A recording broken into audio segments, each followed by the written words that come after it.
ප්‍රවීණ ඉංග්‍රීසි දේශක නික්ලස් කෙනෙනි. අපේ මේ YouTube channel එක හරහා ඔබට නිරන්තරයෙන් ඔබ නොදන්නා වූ අලුත් දැනුමක් ගෙනෙන්න අපි වැඩ කටයුතු සාර්ථක. ඉතින් අද මේ YouTube channel එක හරහා අපි නිරන්තරයෙන් කාලෝචිත මාතෘකාවන් පමණක් කතා කරන්න යෙදෙනවා. ඉතින් අද අපි මෙසේ පිවිසුමක් ගමු. විද්‍යාවේ කියනවා මිනිසා පැමිණෙන්නේ වානරයාගෙනි කියලා. ඇත්තටම මිනිහා එන්නේ වානරයාගෙන්ද? ඒ කියන්නේ අපේ ආදි මුතුන් මිත්තන් වානරයෝද? එහෙමත් නැත්නම් මේ ප්‍රකාශනයේ කුමන හේතුවක් කරන කුමක් හේතු කොටගෙන ආවද? අපි ඒක ගැන අද විමසමු. ඇත්තටම විද්‍යාව තුන අපි අහලා තියෙනවා DNA, ජාන, නියුරෝන් ගැන අහලා තියෙනවා. මේවා සංසන්දනය කරලා තමයි මේ ප්‍රකාශනය එන්නේ. 96ක් මිනිසාගේ සහ වානරයාගේ ජාන එකයි. ඒ හින්දා තමයි හැම වෙලාවෙම අලුත් බෙහෙතක් පරීක්ෂා කරන බලද්දී වඳුරට ගහලා පරීක්ෂා කරන්නේ. එතකොට ජාන එක වුණාට නියුරෝන කියන්නේ අපිට හිතන පතන විදිය පුරුදු කරන ඒකට ඒ process එකට උපකාරී වෙන දෙයක්. ඒතර මේ නියුරෝන ගැන කතා කරද්දී වානරයාගේ නියුරෝන බිලියන 33ක් පමණ කියලා විද්‍යාවතුල කියනවා. ඒත් මිනිසාගේ නියුරෝන 80 බිලියන 86කට වැඩි. සමහරු කියනවා තවත් විද්‍යාවතුල කියනවා බිලියන 100කට වඩා තියෙනවා කියලා. ඉතින් මේ කාරණා මෙහෙම තියෙද්දි මිනිසා ඇත්තටම වානරයාගෙන් එන්න පුළුවන්ද? අනේ මම නම් වානරයාගෙන් එන මිනිස්සෙක් නෙමෙයි. හැබැයි අද සමාජයේ මිනිස්සුන්ව දකිද්දී මේ මිනිස්සු සිතන පතන විදිය දකිද්දී මේ මිනිස්සු කතා කරන විදිය දකිද්දී මේ මිනිස්සුන්ගේ චාරිත්‍ර වාරිත්‍රම දකිද්දී හිතෙනවා ඇත්තටම මේ ප්‍රකාශනයේ එහෙමත් නැත්නම් මිනිසා පැමිණෙන්නේ වානරයාගෙනි කියන ප්‍රකාශනය ඇත්තදෝ කියලා හිතෙන වෙලාවක් තියෙනවා. අද අපි ඒ සඳහා ඊටමත් කාලෝචිත මාතෘකාවක් ගෙන්න යනවා. ඒ කාලෝචිත මාතෘකාව වෙන්නේ ඇත්තටම ජේසුස් වහන්සේ ඉපදුනේ දෙසැම්බර් 25ද කියන එක. ඒ කාලෝචිත මාතෘකාවට අනුව අපි එහෙනම් කරුණ විමසා බලමු. ඇත්තටම ජේසුස් වහන්සේ කියලා කෙනෙක් අතීතයේදී හිටියද? ඇත්තටම ජේසුස් වහන්සේ කෙනෙක් හිටියයි කියලා අතීතයේ ග්‍රන්ථගත වෙලා තියෙනවා. කවුද මේක කිව්වේ? ඒ ජේසුස් වහන්සේ සමගම හිටපු ජේසුස් වහන්සේගේ ගෝලියෝ 4 දෙනෙක් මේක එහෙම වුණා කියලා එහෙම ජේසුස් වහන්සේ කියලා කෙනෙක් හිටියා කියලා ප්‍රකාශ කරලා තියෙනවා. ඒක ග්‍රන්ථගත කරලා තියෙනවා. ඒ ඇවිල්ලා මතෙව්, මාර්ක්, ලූක්, ජෝන් කියන ජේසුස් වහන්සේගේම ගෝලියෝ සමකාලීනයෝ උන්වහන්සේ සමග ඇවිද්ද කියන කට්ටිය මෙහෙම කියලා තියෙන්නේ. එහෙනම් අපි බලමු ඇත්තටම ජේසුස් වහන්සේ හිටියද කියන කාරණාවත් එක්කම අපි බලමු ජේසුස් වහන්සේගේ උපත පිළිබඳව මේ ප්‍රකාශනයන් තුල එයාලා ප්‍රකාශ කරන්නේ මොනවද කියලා. ඒ අනුව අපි නම් සුද්ධ ලියවිල්ලේ එක් වචනයක් ගැන අහන්න යනවා. මේ අවිලා අපි ක්‍රිස්මස් කාලය නිසා අපි එන සුද්ධ ලියවිල්ලේ ලූක් තුමාගේ සුවිශේෂයේ දෙවනි පරිච්ඡේදයේ 1 ඉඳලා 5 වෙනකම් කියවන්න යනවා. තවද ඒ දවස්වලදී මුළු ලෝකයාගේ ලේඛනයක් සෑදීමට කයිසර් අගෝස්තුස් කෙරෙන් නියෝගයක් නිකුත්ව ගියේය. මේ වනාහි කිරේනියස් සිරියායේ ආණ්ඩුකාරයව සිටියේදී කළ පළවෙනි ලේඛනයයි. සියල්ලෝ ලියවෙන්ට තම තමුන්ගේ නුවරවලට ගියෝය. යෝසෙෆ්ද දාවිද්ගේ වංශයටත් පෙළපතටත් අයිති බැවින් තමාට විවාහ බස් දුන් ගර්භණීව සිටි මරියා සමග ලියවෙන්ට ගලිලයේ වූ නාසරෙත් නුවරින් පිටත්ව යුදේ බෙත්ලෙහෙම් නම් නුවරට දාවිද්ගේ නුවරට ගියේය. මෙතෙන්ද කියනවා මේ රෝම අධිරාජ්‍ය විසින් සංගණනයක් ගත්තා. රෝම අධිරාජ්‍ය විසින් ඉතිහාසයේ සංගණනයන් කීපයක් අරන් තියෙනවා. ඒ ක්‍රිස්තු පූර්ව 8, ක්‍රිස්තු පූර්ව 2 සහ ක්‍රිස්තු වර්ෂ 6. හැබැයි මේ රෝම අධිරාජ්‍ය මේ සෑම සංගණනයක් ගද්දිම මේක ශීත ඍතුවේ කලේ නැහැ. දෙසැම්බරය කියන්නේ ශීත ඍතුව. මොකද දෙසැම්බරයේ ශීත ඍතුවේ ගමනාගමනය කරන්න අමාරුයි. ගර්භණී මව්වරුන් යනවා. එතකොට පොඩි දරුවන් යනවා. පවුල් පිටින් එතකොට සංක්‍රමණයක් කරනවා කිලෝමීටර 100 200. එතකොට මේ කාරණාවේදී එතකොට සීත ඍතුව ඉතාමත් බාධාවක් එන නිසා ඉතිහාසය කියනවා රෝම අධිරාජ්‍ය විසින් කිසි විටකත් මේක සීත ඍතුවේදී සංගණනයක් ගත්තේ නැහැ කියලා. එහෙනම් අපි තවදුරටත් බලමු ඒ සුවිශේෂයම ඒ ලූක් තුමාගේ සුවිශේෂයේ දෙවනි පරිච්ඡේදයේ 8 වෙනි පදය. තවද එම රටෙහි එඬේරුන් රෑ යාමෙන් යාමෙට තමන්ගේ බැටළු රැළ ප්‍රවේශම් කරමින් පිට්ටනියේ සිටියෝය. right. දැන් එතකොට මෙතන කියනවා බැටළුවන්ට කණ්ඩ දිදී හිටියා කියලා. අනේ කොහෙදානේ වින්ටර් සීසන් එකේ තනකොළ වෙවෙන්නේ. ඉතින් මේ කාරණාවේදී අපිට තේරෙනවා වින්ටර් සීසන් එකේ නම් සංගණනයක් ගත්තෙත් නැත්තම් වින්ටර් සීසන් එකේ එතකොට තනකොළ වෙවෙන්නෙත් නැත්තම් කොහෙද මේ බැටළුව බලාගෙන හිටපු එඬේරු වින්ටර් සීසන් එකේ රාත්‍රියේ තනකොළ කවන්නේ කොහෙද? මේ කාරණාවේදී ගම්බ වෙන කාරණාව තමයි මේ ජේසුස් වහන්සේගේ උපත සිදු වුණේ දෙසැම්බර් 25 නෙවෙයි කියන එක. එහෙනම් මේ දෙසැම්බර් 25 ජේසුස් වහන්සේගේ උපත සිදු වුණා කියලා කියන්නේ කවුද? ඒ වෙන කවුරුත් නෙමෙයි රෝම අධිරාජ්‍ය. රෝම අධිරාජ්‍ය ගැන කතා කරද්දී රෝම අධිරාජ්‍ය විසින් ජේසුස් වහන්සේව මැරුවා පමණක් නෙමෙයි ජේසුස් වහන්සේගෙන් පස්සේ එන ජේසුස් වහන්සේගේ මුල් කතෝලික සභාවේ මුල් පේදුරු ජාකෝබ් ජුවාන් ඒ හැම කෙනෙක්ම මැරුවේ රෝම අධිරාජ්‍ය. මේ රෝම අධිරාජ්‍ය ඔයාලා අහලා තියෙනවා නීරෝ රෝමේ ගිනිගද්දී වීණාව වැවුවා කියලා. එයි මේ වීණාව වැවුවේ නීරෝගේ සැලැස්ම වුණේ මේ රෝමයේ ගිනි ගැනීමට ක්‍රිස්තියානින් තමා කළේ කියලා ක්‍රිස්තියානින්ව මරන්න chance එකක් ගන්න. ඇත්තටම ක්‍රිස්තියානින්ව රෝම අධිරාජ්‍ය විසින් මැරුවා.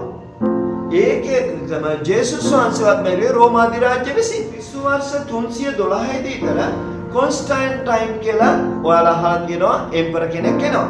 ඒ කොන්ස්ටන්ටයින් එම්පරර් තමයි මේ ක්‍රිස්තියානි ආගම දැන් මෙයා මරනවා මේ හැම එම්පරර් කෙනෙක්ම මරනවා ක්‍රිස්තියානින්ව මරනවා ක්‍රිස්තියානින්ගේ සම්පත් ඒ කියන්නේ වතු පිටි ගෙවල් දොරවල් රජයට ගන්නවා ඔහොම කරගෙන ක්‍රිස්තියානින්ව විශාල පීඩනයක් තුලේ ගිහිල්ලා එතකොට කොන්ස්ටන්ටයින් බලනවා මේක නම් හරියන්නේ නැහැ කඩුවෙන් කරන්න බෑ එහෙනම් කොන්ස්ටන්ටයින් කරනවා මෙන්න මෙහෙම දෙයක් කොන්ස්ටන්ටයින්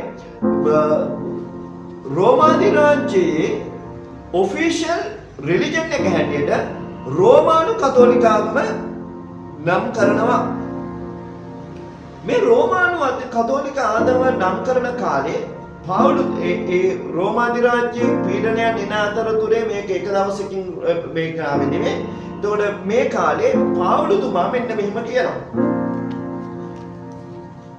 ඇන්ටික්‍රයිස්ට් ඇවිල්ලා තියෙන්නේ කියලා කියනවා. ග්‍රන්ථයේ බැලුවොත් ග්‍රන්ථයේ කියනවා පවුලුතුමා ඇන්ටික්‍රයිස්ට් ඇවිල්ලා තියෙන කියලා. මේ කියන්නේ එතකොට ක්‍රිස්තු වර්ෂ පළවෙනි සියවසේ. එතකොට එහෙනම් පළවෙනි සියවසේ ඉඳලා මේ ඇන්ටික්‍රයිස්ට් ඉඳලා තියෙනවා. කවුද මේ ඇන්ටික්‍රයිස්ට් කියලා කාටවත් තාම පැහැදිලිව පේන්නේ නැතුව ඇති. නමුත් අපිට ග්‍රන්ථයේ විස්තර බලද්දී පැහැදිලිව පේනවා මේ අන්තික්‍රිස්තු කවුද කියලා. කොන්ස්ටන්ටයින් ඇත්තටම මේ ජේසුස් වහන්සේගේ නියම ශ්‍රාවකයෝ කියාගෙන මේ ආගමක් නීතිගත කරන්නේ එක කාරණාවක් හේතු කොටගෙන එයාගේ යුද බලය වැඩි කරගන්න පිණිස.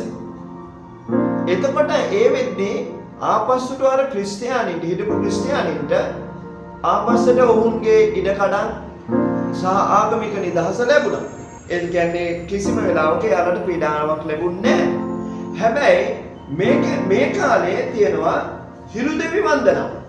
මේ හිරුදෙවි වන්දනාව සිදු වෙන්නේ දෙසැම්බර් 25. එතකොට කොන්ස්ටන්ටයින් මෙන්න මේ කාලේ හිරුදෙවි වන්දනාව කරන කාලේ ඒ දවස මේ කොන්ස්ටන්ටයින් කියනවා එහෙනම් අපි ජේසුස් වහන්සේගේ උපත සමරමු කියලා.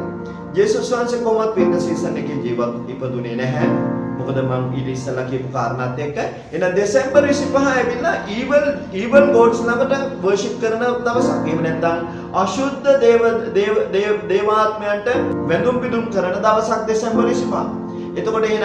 එතකොට තව කියනවා ඉතිහාසයේ මේක සීත ඍතුවේ ෆෙස්ටිවල් සීසන් එක කියලා. එතකොට මේකෙදි කලේ තෑගි බෙදාගත්තා. මේ අද නන්දනේ සිදුවෙන හැම දෙයක්ම සිදුවුනේ හරියටම හිරුදෙවි වන්දනා කරපු දෙසැම්බර් 25 වෙනි දිනේ.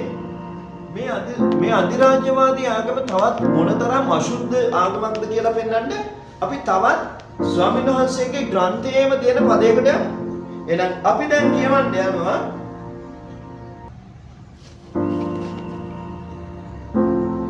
මතෙව් තුමාගේ සුවිශේෂයේ 16 වෙනි පරිච්ඡේදයේ 23 වෙනි පදය.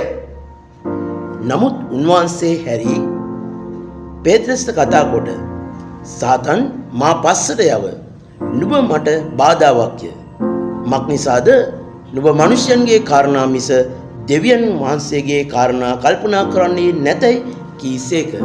හරි දැන් අපි බලමු මෙන්න මෙහෙම. ඔය දැන් මොකද්ද කිව්වේ?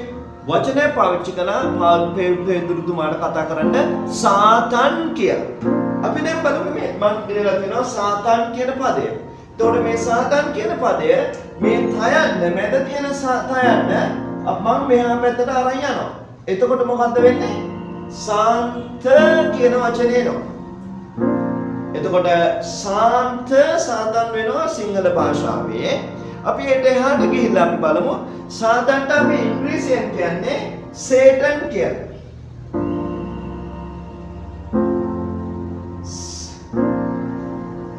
සේටන් කියලා.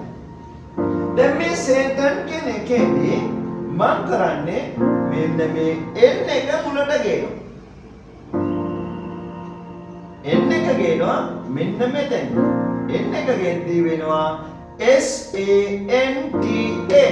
අන්න ඒ කවුද? අද අපිට ක්‍රිස්මස් එකේදී දැක ගන්න පුළුවන් සැන්ටා කියලා. මේ භාෂාවන් දෙකේම මේ අකුරු එහෙට මෙහෙට කිරීම තුර ලස්සන ගේම් එකක් ප්ලේ කරලා තියෙනවා.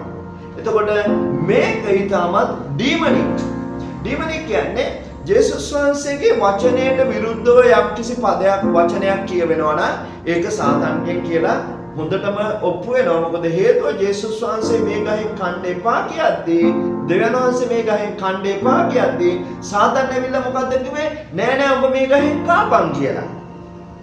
එතකොට මේ කාරණාවේදී මේ සාතන්ව හඳුනා ගන්න පුළුවන් එකම විදිහයි සාතන්ගේ ග්‍රන්ථයන් හඳුනා ගන්න පුළුවන් එකම විදිහයි දෙවියන් වහන්සේගේ වචනේ ලියවිලා තියෙන බයිබලයට විරුද්ධව යම්කිසි වචනයක් කියවෙනවා නම් ඒක සාතන්ගේ උපක්‍රමයක්මයි.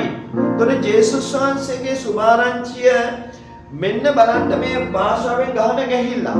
එතකොට අපි ජේසුස් වහන්සේ කියනවා අපි ඊටමත් සූක්ෂම වෙලා මොකද දෙවියන් වහන්සේගේ වචනේම කියනවා මාගේ සෙනඟ විනාශ වෙන්නේ දැනුවත්කම නැති නිසාය කියලා. එතකොට එහෙනම් මොකද මේ කියන්නේ? අපි දැනුවත්කමින් පෝෂණය වෙන තරමට අපේ ගැලවීම අපගේ විනාශ නොවීම අපිට ගැරන්ට් කරලා තියෙනවා සුද්ධ බයිබලයේ තුල. මේ කරුණු සියල්ලන් දැන් අපි ඔබ ඉදිරියේ ප්‍රකාශ කළා. ඉතින් මේ ප්‍රකාශ කළ සියලු කරුණු ඔබ විමසා බලලා තවදුරටත් ඔබ වානරයෙකුමෙන් ඔබගේ සිතිවිලි ආකාරයෙන්ම තබා ගන්නවාද? මොකද හේතුව වානරයෙකුගේ තියෙන නියුරෝන ප්‍රමාණය බිලියන 33යි. එහෙමත් නැත්නම් දෙවියන් වහන්සේගේ ස්වරූපයට මවපු ප්‍රඥානවන්ත මිනිසෙක් ලෙස අර නියුරෝන මිලියන 100 හෝ 86 පාවිච්චි කරලා තමන්ගේ ආකල්පයන් වෙනස් කර ගන්නවාද කියන එක ඔබ සතුයි. මේ හා සමාන තවත් කාලෝචිත වාර්තාවක් ගැන අපි ඔබ හමුවේ තවත් කරුණු කීපයක් එලි දක්වීමට බලාපොරොත්තු වෙනවා අපේ YouTube channel එක හරහා. අපි ඔබගෙන් කරුණිකව ඉල්ලා සිටිනවා මේ පිටපත ඔබගේ අදහස් කමෙන්ට් කරන්න. මේකේ වටිනාකමක් නැතයි සිතේනම් ඔබගේ සහෘදයන් සමග මේක ෂෙයා කරන්න. ඒත් එක්කම අපිව සබ්ස්ක්‍රයිබ් කරන්න. කරුණාකරලා bell icon එක ඔබන්න. So let me bless you. You may be blessed by the mercy of God to understand everything, but I have already told you. May God bless you.